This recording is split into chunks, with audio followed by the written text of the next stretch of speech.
안녕하십니까. 충신대학교 신학대학원 미용교수 박용규입니다. 오늘은 장로교회 성장에 대해서 살펴보겠습니다.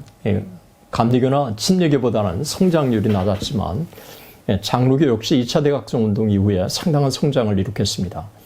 장로교회는 붕운동 기간 동안의 교세 확장과 함께 노회대회 총회로 대변되는 교단 조직을 확고하게 다질 수 있었습니다. 1789년 뉴욕 및 뉴저지, 필라델피아, 버지니아, 그리고 캐롤라이나 등 4개의 장로교 대회와 그리고 16개의 노회가 모여서 총회를 결성하고 장로교 정치조례, 예배모범, 웨스트민스터 신앙구백을 채택합니다.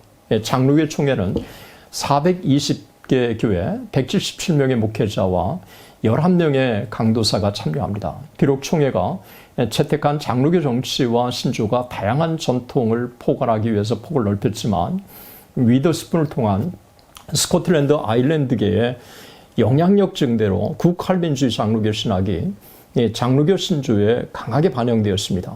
장로교회는 공식적인 이름으로 PCUSA, Presbyterian Church in the United States of America를 채택합니다. 총회 조직 후 장로교회는 정치적 안정과 경제적인 안정으로 교세를 상당히 확장할 수 있었습니다. 특별히 켄터키, 테네시주 남부와 그리고 서부에서 상당히 두드러졌습니다. 18세기 말부터 2차 대각성운동의 영향으로 미국 장로교회는 1789년 16개 노회에서 1800년 26개 노회로 늘어납니다. 2차 대각성운동 이후에 나타난 두드러진 현상 중에 하나는 장로교회와 회중교회의 연합의 움직임입니다. 장로교회가 독립된 총회를 조직함으로써 한때 둘 사이에 멀어지는 듯했던 교단의 연합 노력이 선교지에 있었던 양교단 선교사들의 적극적인 노력으로 상당히 가시화되기 시작한 것입니다. 드디어 양교단의 화합의 움직임은 1801년 통합안을 만들면서 더욱 발전합니다. 이런 통합안이 성사되기까지 노력을 아끼지 않았던 인물이 조나단 에드워즈 2세였습니다. 장로, 회중교 약정이라 알려진 이 통합안은 회중교회와 장로교회가 서로 상대방 교단의 목회자들과 교회 정치를 인정하기로 동의한다고 하는 내용을 담고 있었던 것입니다. 이 통합안에 따르면 어떤 선교지에 있는 회중교회와 장로교회 교인들이 하나의 교회를 설립하여서 회중교회나 장로교회 목사 중 교파를 가리지 않고 한 목회자를 모실 수 있도록 되어 있습니다. 만약 절대 다수의 교인들이 장로교회를 원한다면 그 교회 목회자가 회중교회 소속이라고 해도 장로교회 정치를 택할 수 있습니다.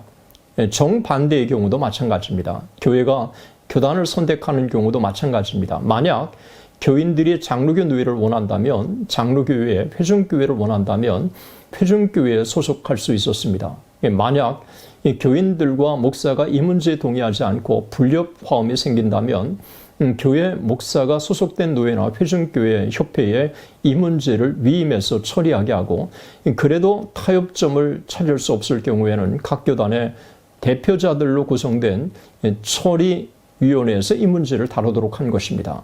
윌리스톤 워커가 지적한 것처럼 이 동의안은 상당히 신뢰할 만하며 양교단에 완전히 공평하게 기한되었습니다. 그러나 이것은 회중교회에 더 유리할 것이라고 하는 예측을 뒤엎고 오히려 장로교회 확장에 더 유리하게 작용하는 결과를 가져다 주었습니다. 그것은 회중교회를 택하는 교회보다는 장로교회를 택하는 교회 수가 상대적으로 더 많았기 때문입니다. 신학적으로는 반대 현상이 벌어졌습니다. 뉴 잉글랜드 신학의 옹호자들이 전도에 적극적이었으며 이런 이들이 통합안에 적극적으로 참여한 것입니다. 예일대학과 앤도버 신학교 출신 상당수가 선교사로 진출해서 선교사역에 영향을 미치는 한편 자원단체들 무엇보다도 미국 내지선교회의 발흥은 서부에서의 뉴 잉글랜드 신학의 영향을 확산시켰습니다. 이것은 예일의 나다니엘 테일러의 뉴 디비니티 신학을 선교지에 확대시켜주는 계기가 된 것입니다. 2차 대각성운동 이후 미국 장로교회 내에 신학적인 변천은 비처와 피니에 의해서 더욱 촉진되었습니다. 회중교회와의 통합 아니라고 하는 희망적인 결과에도 불구하고 2차 대각성 운동 이후에 장로교회는 여러 가지 문제점을 안고 있었습니다.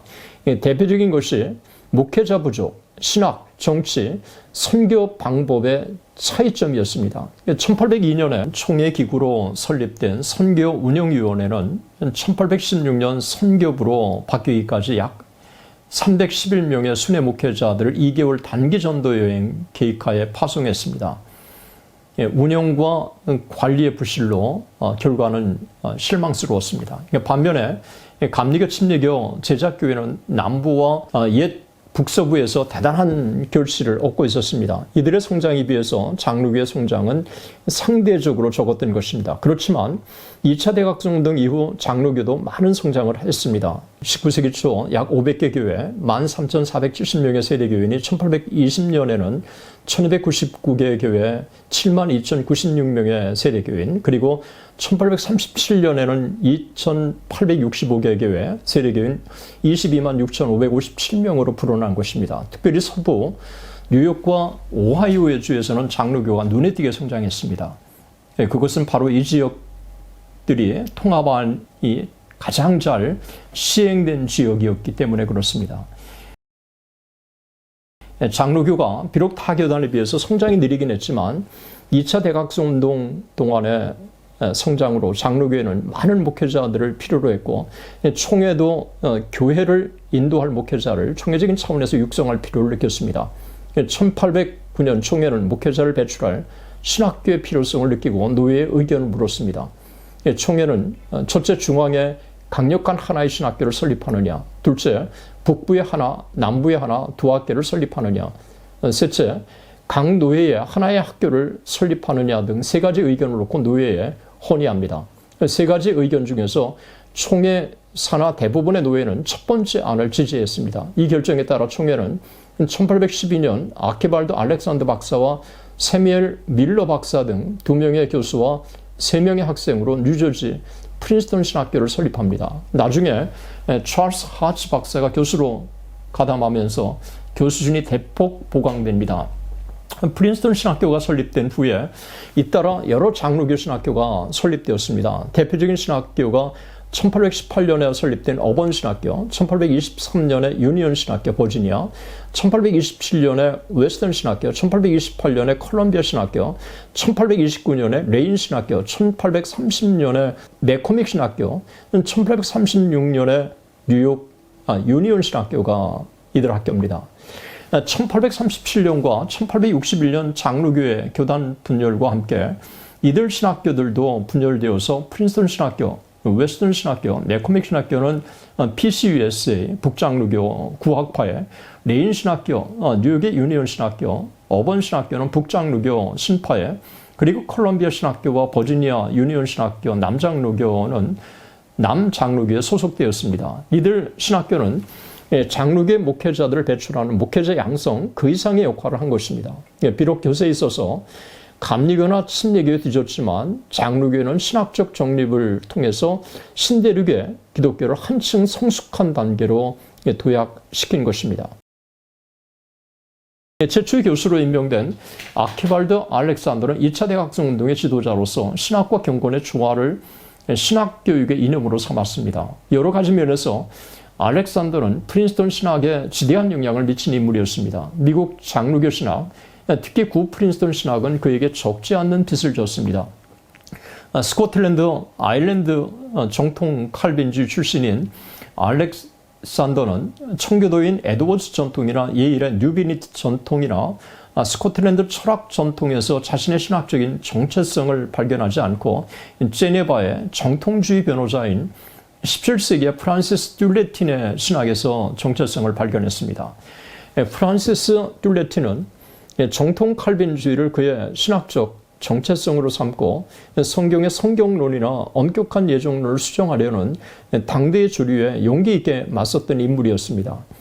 알렉산더의 후계자 찰스 하츠가 1873년에 출간된 조직신학이 프린스턴 신학교에서 조직신학 교재로 사용되기 전까지 줄레틴의 신학 강요가 교재로 사용된 것입니다.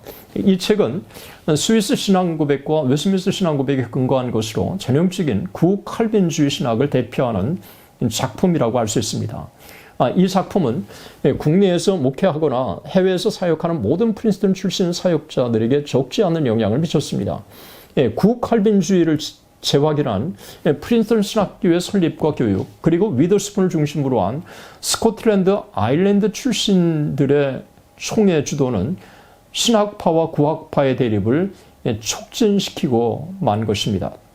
1837년 구학파와 신파의 분열은 대표적인 사례라고 할 수 있습니다.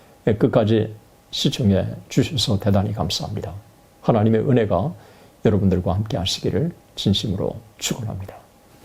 대단히 감사합니다.